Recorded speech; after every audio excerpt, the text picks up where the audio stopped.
Welcome to permits kitchen. இன்றைக்கி கோவக்காவும் முட்டை தொக்கு எப்படி செய்யுதுன்னு பார்க்கலாம் வாங்க. கடாய் வச்சுருக்கேன். கடாயில் 2 நிமிஷம் எண்ணெய் ஊற்றிக்கலாம். எண்ணெய் காஞ்சோடனே கடுகு சேர்த்துக்கலாம். கடுகு பொரிஞ்சோடனே வெங்காயம் சேர்த்துக்கலாம். கறிவேப்பிலை கொஞ்சம் சேர்த்துக்கலாம்.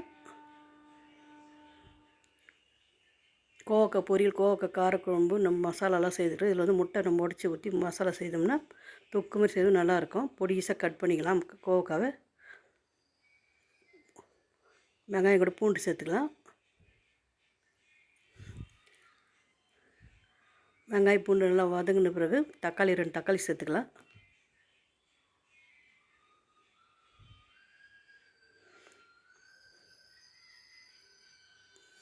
வெங்காய தக்காளியை நல்லா வதங்கியாச்சு. நம்ம கோவக்காய் வந்து இது மாதிரி பொடிசாக கட் பண்ணி சேர்த்துக்கிறோங்க. உங்களுக்கு எவ்வளோ நீள வாகனமோ இல்லை பொடிசாக எப்படி வேணுமோ சேர்த்துமோ அது மாதிரி கட் பண்ணிங்க. நான் பொடிசாக கட் பண்ணியிருக்கேன்.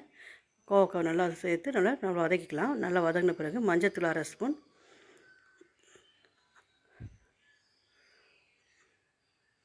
கரம் மசாலா 1/2 ஸ்பூன், மிளகாய்த்தூள் 1/2 ஸ்பூன், தேவையான அளவு சால்ட்டு. நம்ம இந்த காய்களுக்கு வெஜிடபிள்ஸ் இதுக்கு கோவக்காய் முட்டை சேர்த்துக்கலாம். அதுக்கு சேர்த்த மாதிரி சால்ட் சேர்த்து நல்லா கிளறிக்கலாங்க.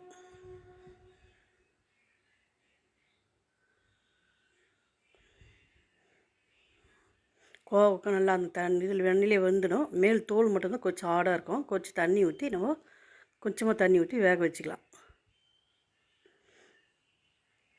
நல்லா வெங்காயம் தக்காளி எல்லாம் காய்கள்லாம் வதங்கிட்டு மிளகாத்தூள் பார்த்து வாசனை போன உடனே ஒரு 1/4 டம்ளர் தண்ணி ஊற்றி நம்ம கிளறிக்கலாம்.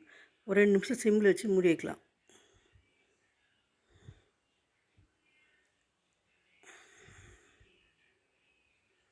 இந்த காய் கூட நம்ம மசாலா நல்லா வந்த பிறகு சிம்மில் வச்சுட்டு ஒரு 3 முட்டை உடச்சி இதில் சேர்த்துக்கலாம்.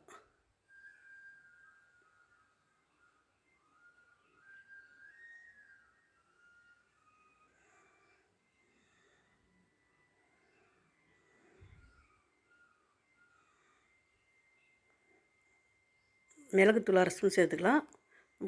காரம் வேணும்னு மிளகுத்தூள் காரம் வேணும்னா மிளகுத்தூள் சேர்த்துக்கலாம். இல்லை வேணும் ஒரு மிளகாத்தூள் மட்டும் சேர்த்துங்க. நான் மிளகுத்தூள் 1/2 ஸ்பூன் சேர்த்துருக்கேன். நல்லா மிக்ஸ் பண்ணிவிட்டு இப்போது சிம்மில் வச்சுட்டு முட்டை உடச்சி ஊற்றிக்கலாம். 3 முட்டை நம்ம எவ்வளோ முட்டை வேணுமோ எத்தனை வேணுமோ அதுக்கு அடுத்த மாதிரி உடச்சி ஊற்றிக்கலாம்.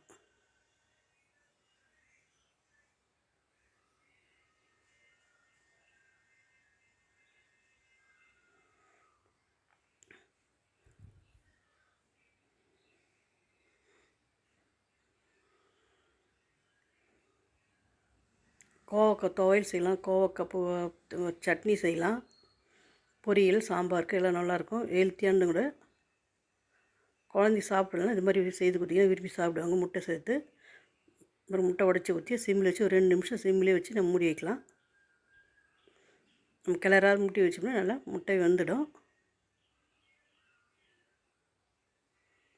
ஒரு லேசாக கிளறாமல் கொஞ்சம் தள்ளி இது மாதிரி தள்ளி ஊற்றிட்டோம்னா தண்ணியாக எடுத்தோம்னா முட்டையும் தனியாக வந்துடும்.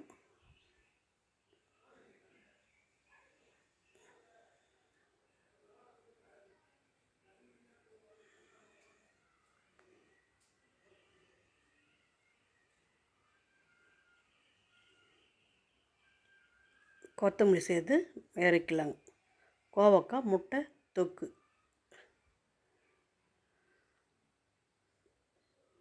நீங்களும் ட்ரை பண்ணி பாருங்கள். ரொம்ப நல்லாயிருக்கு. இந்த வீடியோ பிடிச்சிருந்தா லைக் பண்ணுங்கள், ஷேர் பண்ணுங்கள், கமெண்ட் பண்ணுங்கள், சப்ஸ்கிரைப் பண்ணுங்கள்.